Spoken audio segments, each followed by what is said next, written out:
안녕하세요, 첼시팬 여러분, 앙크TV입니다. 오늘 같은 경우에는 공격진, 많은 포지션을 알아봤는데 결국 마지막인 공격진까지 알아보도록 하겠습니다. 전체적으로 뭐 풀백도 알아봤고 윙어도 알아봤고 중원의 과포화는 어떻게 정리할 것인지, 센터백은 누가 올 것인지, 골키퍼도 알아봤는데 공격진은 조금 새롭게 알아보도록 하겠습니다. 공격진 같은 경우에는 지금 기존 자원들을 다 알아는 볼 겁니다. 어떻게 쓰였고 장단점은 무엇인지 이런 것도 알아볼 거지만, 만약에 새로 영입이 된다면, 그리고 영입이 없이 간다 그러면 또 어떻게 운영이 될 것인지, 영입이 되면 원톱일지 투톱일지, 그리고 공격진은 다른 포지션하고 뭐 다른 포지션도 마찬가지겠지만 이렇게 공격진만 딱 떨어져서 볼 수가 없습니다. 이선과 공격형 미드필더, 중원까지 해서 이렇게 전체적으로 포괄해서 봐야 하기 때문에 그런 것까지 한번 알아보도록 하겠습니다. 바로 보시겠습니다. 자, 그럼 현 공격수부터 봐야 되는데, 뭐 1옵션인 건 타미 아브라함인 건 잘 아실 겁니다. 타미 아브라함부터 보도록 하겠습니다. 13골 3도움을 했어요. 25경기를 나와가지고 2022년 6월까지 계약이 되어 있기 때문에 재계약 협상에 들어갔고 거절을 했느니 뭐 오도의 주급을 맞춰주느니 하지만 어쨌건 재계약 협상은 계속 이루어지고 있습니다. 뭐 올 시즌 명실상부한 에이스죠. 그리고 1옵션입니다. 리그 13골을 한번 뜯어보면 리그 초반에 넣은 게 굉장히 많습니다. 뭐 리그 초반에 좀 많이 잘했기 때문에 그런 것도 있지만 어쨌건 올 시즌 통째로 보면은 1옵션인 거는 자명한 사실입니다. 다음 시즌도 1옵션일 확률이 가장 높은 선수는 타미 아브라함이다, 이렇게 볼 수 있습니다. 장점만 놓고 보자 그러면 다재다능으로 먼저 표현을 드리고요. 골 결정력이 일단 좋다는 게 있죠. 아스톤 빌라부터 출발해갖고 아스톤 빌라 때는 뭐 챔피언십을 아주 씹어먹는 수준의 활약을 해줬고, 올 시즌도 뭐 바디, 아구에로와 뭐 1위 경쟁을 할 정도로, 부상으로 시달리기 전까지는 1위 경쟁을 할 정도로 굉장히 좋은 골레이스를 보여줬습니다. 유연하고 스피드 좋고 침투 좋고 그러다 보니까 득점도 좋고 이러다 보니까 전체적으로 무난하게 1옵션으로 올라왔던 감이 있습니다. 그만큼 다재다능하고 1옵션으로서 장점이 굉장히 많은 선수입니다. 단점, 가장 큰 단점부터 보자면 피지컬입니다. 뭐 등지고 하는 플레이나 포스트 플레이, 그리고 이제 뭐 키핑하는 거, 전체적으로 피지컬을 이용해야 되는 플레이에 좀 약한 감이 있고요. 연계도 글쎄요, 전 그렇게 많이 좋다고 보기엔 좀 어려운 것 같습니다. 뭐 아예 뭐 말도 안 되는 패스를 한다까지는 아니지만, 그렇다고 연계를 우리 옵션 중에 있는 지루처럼 잘한다고 볼 수는 없기 때문에 장점으로 가져가긴 조금 어렵습니다. 뭐 타미 아브라함이 연계로서 특출난 모습을 보여줬다는 게 그렇게 기억에 크게 남지는 않았거든요. 손에 꼽는다는 것은 장점으로 보기엔 어려운 것 같습니다. 그리고 전체적으로 부상에 좀 많이 시달리는 것, 피지컬과 연계되는 부상에 좀 많이 시달린다는 단점이 있습니다. 뭐 타미를 결론 내리자 보면 역시 그래도 경쟁 옵션이다. 뭐 누가 오든 1옵션을 경쟁할 만한 특출난 선수고 우리의 미래고 재계약 협상에 놓여있는 그런 옵션이라고 보시면 될 것 같습니다. 지루를 보도록 하겠습니다. 지루 같은 경우에는 9경기 2골인데요. 최근에는 조금 2옵션으로 올라온 1옵션까지 넘보는 그런 활약을 보여줬지만 초반이나 중반기에는 거의 나오지 못하는, 거의 배제되다시피 되는 제외 옵션이었습니다. 계약 기간으로 놓고 보면 올 시즌이 마무리긴 하지만 재계약 협상에 들어갔다고 하는 거 봐서요, 재계약할 확률도 많이 올라가 있는 상태입니다. 올 시즌 겨울까지만 해도 나가니 뭐 인터밀란을 가니 토트넘을 가니 이런 얘기가 있었지만 재계약으로 가닥이 조금 잡혀가는 선수이기도 합니다. 장점은 타미 아브라함하고 판이하게 다른데요. 등지고 하는 플레이, 그리고 뭐 버텨주는 거, 볼키핑, 이런 식으로 피지컬을 이용한 퍼스트 플레이에 굉장히 능한 선수입니다. 연계도 좋고 헤더도 굉장히 잘 따는 선수로 유명하죠. 헤더도 좋고 유로파 리그 결승전에도 헤더로 골을 넣을 만큼 헤더에도 능력이 있는 선수고요. 전체적으로 슈팅도 좋고 약간 첫 터치 이후에 플레이가 굉장히 좋은, 들어오는 선수에게 연계도 해주고 등지고 있다가 뭐 제껴서 슈팅을 하고, 전체적으로 이런 플레이, 피지컬을 이용한 플레이에 굉장히 능한 선수라고 볼 수 있습니다. 단점은 바로 뒤집어 보면 골 결정력이 그렇게 좋지는 않습니다. 아스날에서도 뭐 외질이 주는 볼을 이제 지루가 날려먹는다는 이야기도 있었고 조금 아쉬운 감이 있습니다. 장점으로 하나 더 보자면은 중요한 골을 잘 넣는 선수긴 하지만 뒤집어 보면 매 경기 골을 넣는 선수는 좀 아니라고 볼 수 있습니다. 그러니까 득점원, 주요 득점원이라고 보기에는 조금 지루가 어렵습니다. 리그만 놓고 봐도 9경기 나와서 2골밖에 안 되기 때문에요, 좋은 활약이라고 보기엔 조금 어렵습니다. 게다가 전체적으로 활동량은 그렇게 떨어지지 않는데 좀 느린 감이 있어요. 좀 속도가 느린 감이 있기 때문에 전체적으로 역습을 할 때 큰 도움이 되지 못한다라는 단점도 있습니다. 하지만 지루 같은 경우에는 서브 옵션에 자기가 만족을 하고 재계약 기간만 잘 맞춰진다 그러면 굉장히 좋은 옵션으로 여전히 곽방받고 있습니다. 어느 팀이든 원하는 걸 봤을 때는 지루는 여전히 뭐 1.5군 아니면은 뭐 2옵션 이 자리에서는 굉장히 좋은 모습을 보여줄 수 있는 그런 선수입니다. 바추아이 보시겠습니다. 봐야 되나? 바추아이 같은 경우에는 16경기를 나와서 한 골 한 도움입니다. 명실상부한 나가야 되는 그런 선수고요.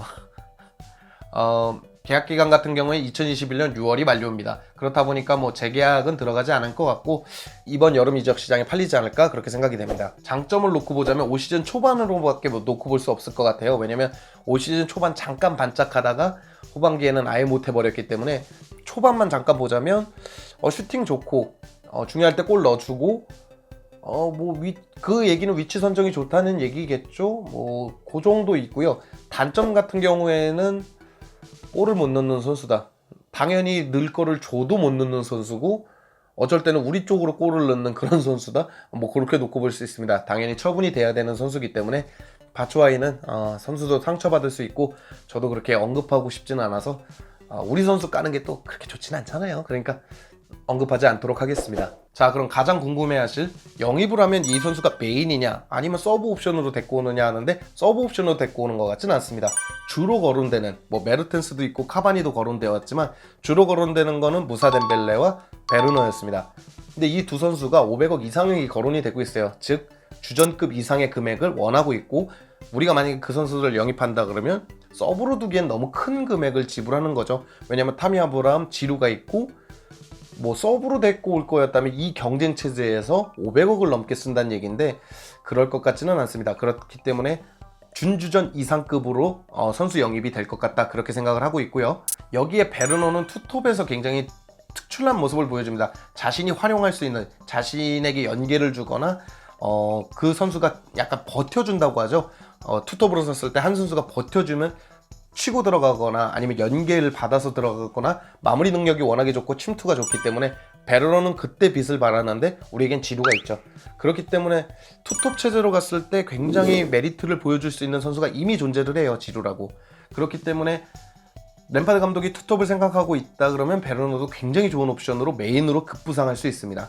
거기다가 타미 베르너를 동시에 놓는다 그러면 물론 조금 비슷한 느낌이 있어요. 베르너나 타미나 비슷한 느낌이 있지만 어쨌건 잘 맞추면 시너지 효과를 낼 수 있기 때문에 투톱을 염두에 둔다면 베르너는 굉장히 좋은 메인 옵션으로 발돋움할 수 있다 그렇게 볼 수 있습니다. 게다가 메르텐스 얘기까지 나오는 거 봐선 램파드 감독도 전혀 투톱에 생각이 없는 것 같지는 않고요. 투톱을 기용할 수 있다 그러면 지루와 메르텐스, 그러니까 빅앤스몰로 타미, 메르텐스를 넣고 빅앤스몰로 가도 괜찮을 것 같아서 투톱 생각은 어느 정도 있는 것 같고요. 원톱으로 간다 그러면 무사 덴벨레 등 이런 선수가 오는 건데 그것 역시 준주전 이상 리그에서 경쟁을 해줄 수 있는 타미가 됐든 지루가 됐든 옵션으로 경쟁을 해줄 수 있는 급의 선수를 영입하겠다는 생각이 있어서 이것 같은 경우에는 영입이 된다면 준주전 이상의 급이 올 거라고 그렇게 생각이 됩니다. 저는 공격진의 향방을 가르는 게 세 가지 같은데요. 타미가 재계약을 할 것이다. 왜냐면 오도이, 그러니까 지금까지 보여준 게 타미보다 없는 오도이도 간신히 붙잡았을 만큼 약간 뉴스들로 이 세대 교체를 하려고 그러는 첼시의 기조가 보이거든요. 그렇기 때문에 오도이급의 주급을 줘서 타미를 붙잡을 것 같고요. 타미 역시 1옵션에서 1.5옵션은 충분히 보장을 받을 거라는 그런 생각이 듭니다. 첫 번째 공격수의 향방을 가를 거는 타미가 재계약을 할 것이고 두 번째는 지루의 재계약 문제인데요. 지루가 재계약을 한다 그러면 투톱 체제를 갈 수도 있겠다. 왜? 워낙에 등지는 플레이와 연계가 좋은 선수니까 베르너가 됐든 메르텐스가 됐든 그런 영입이 있어서 투톱 체제를 고려해 볼 수 있고 지루가 나간다 그러면 지루급의 서브 역할을 해줄 수 있는 선수가 들어올 것 같아서 공격진의 향방을 가를 두 번째 옵션은 지루의 재계약 향방이고요. 세 번째 향방을 가를 것은 윙어 영입의 중요도입니다. 윙어가 만약에 퀄리티 높은 선수가 올수록 공격수의 퀄리티는 점점 낮아질 거라는 게 제 예상입니다. 그게 왜 그러냐면 거론되는 게 산초, 보가 이런 선수들이 있는데 만약에 두 선수가 동시에 보강이 된다 그러면 산초, 보가만 놓고 보더라도 산초는 14골 15도움이고요.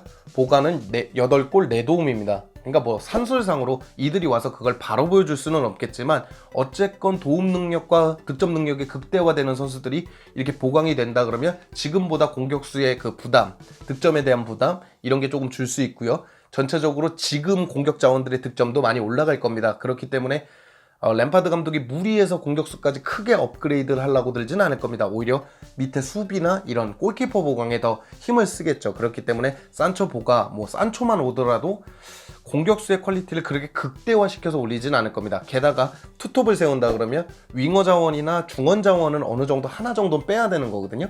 밑에를 3명을 둘 생각이 아니면 그렇게 빼야 되는데 지금 미드필더 자원이나 산초 보가가 들어온 윙어 자원이 퀄리티가 그렇게 올라가 버린다 그러면 누구 하나를 빼기도 아깝고 자리 하나 비우는 게 특히 중원 자리는 3개에서 2개로 비면 치열한 경쟁이 시작되는 거거든요. 그렇기 때문에 그런 무리수를 듣지는 않을 것 같습니다. 실제로 중원은 3명이 나왔을 때 램파드 감독의 조합이 더 좋은 걸 봐서는 투톱 체제는 중원과 윙어 퀄리티가 높아지면 퀄리티는 낮아질 것이다 이렇게 생각합니다. 3개의 향방은 그렇게 한번 예상해보고 있습니다. 그래서 이제 공격수 쪽을 결론을 내리자면 지루의 재계약은 굉장히 중요하다. 지루가 재계약을 하면 또 이런 식으로 스탠스가 달라지고 지루가 재계약을 안 하면 이런 식으로 스탠스가 달라집니다. 서브 공격수가 들어올 확률이 높은 건 지루가 재계약을 하지 않는 거고 지루가 재계약을 한다 그러면 투톱 체제를 세워볼 수도 있고 윙어가 또 좋은 선수가 들어오면 그냥 공격진으로 갈 수도 있고 윙어의 공격 퀄리티가 올라갈수록 공격수의 영입 빈도는 조금 줄어들 수 있다 그렇게 봅니다. 그러니까 즉 놓고 보면 산초가 온다면 베르너가 안 올 확률이 높고 베르너가 온다면 산초가 안 올 확률이 높겠다 이렇게 볼 수 있겠습니다. 실제로 많은 분들이 산초에 되게 집중적인 투자보다는 베르너, 쿠티뉴 뭐 이런 식으로 골고루 투자하는 건 어떠느냐는 얘기가 있거든요. 제가 봤을 때도 첼시가 그 모두를 품는 건 불가능하기 때문에 산초가 되면 베르너가 안 올 확률이 높고 베르너든 무사 덴벨레가 되면 산초가 안 올 확률이 높다고 볼 수 있겠습니다. 전체적으로 공격진은 지루의 재계약부터 타미의 재계약 이것도 굉장히 중요하지만 윙어진, 중원진이 어떻게 꾸려지냐에 따라서 투톱이 될 수도 원톱이 될 수도 있겠다 그렇게 보고 있습니다. 오늘 영상은 여기까지고요. 즐겁거나 유익하셨다면 구독과 좋아요 꼭 좀 부탁드립니다. 그리고 제 목 상태를 많이 걱정해 주신 분들이 많은데 많이 좋아지지 않았습니까? 정말 요새 왜 이렇게 몸 관리를 못하는지 모르겠습니다. 좀 몸 관리에 유의해서 더 좋은 모습을 보여드리도록 하겠습니다. 진짜 오늘 영상은 여기까지고요. 즐겁거나 유익하셨으면 구독과 좋아요 꼭 좀 부탁드립니다. 감사합니다.